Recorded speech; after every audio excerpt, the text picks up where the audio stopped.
Drew Westervelt with the Chesapeake Bayhawks and the Colorado Mammoth. We're going to go through some shooting points today, from time and room shooting to a shot on the run up the field, and then some in-tight finishing.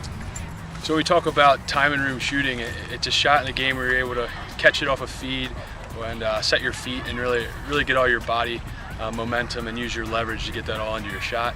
When I like to talk about time and room shooting, one thing that sticks out to me is you never play the game with your chest to your target. You always want to start with for me it's my left shoulder since I'm a righty, leading towards where I want to shoot the ball. And that's kind of my guideline for everything that follows after that. I like to talk about it like if you watch a quarterback, throw a Hail Mary pass. They start with their shoulder to the receiver, they're stepping to the receiver, and they're driving their back shoulder through, and everything follows through. So those same body mechanics are exactly the same what we do in lacrosse.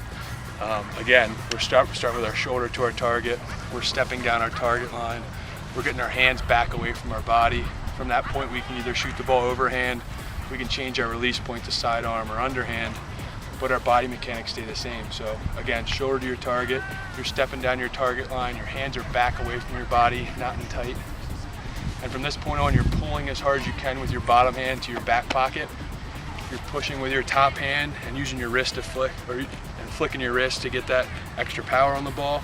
And then you're driving your back shoulder through. So everything comes through from starting with your lead shoulder to stepping down your target line, to pulling your hand to your back pocket, to using your top hand to drive through, and then your back shoulder drives through to bring everything through to finish.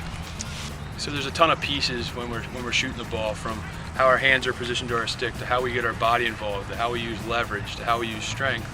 But one thing I think that's very rarely talked about is when we finish. So after we shoot the ball, in other sports like golf or baseball, when you were swinging, or if you're hitting a golf ball, if you finished unbalanced, you're probably not hitting an accurate shot. So the same thing happens in lacrosse. If you want to be able to hit that target you're aiming at, I think a big piece that's a lot of times not spoke about is when you finish, being able to have your body in control and be able to stay balanced. So if you can kind of put all that together, you're going to be in a good spot.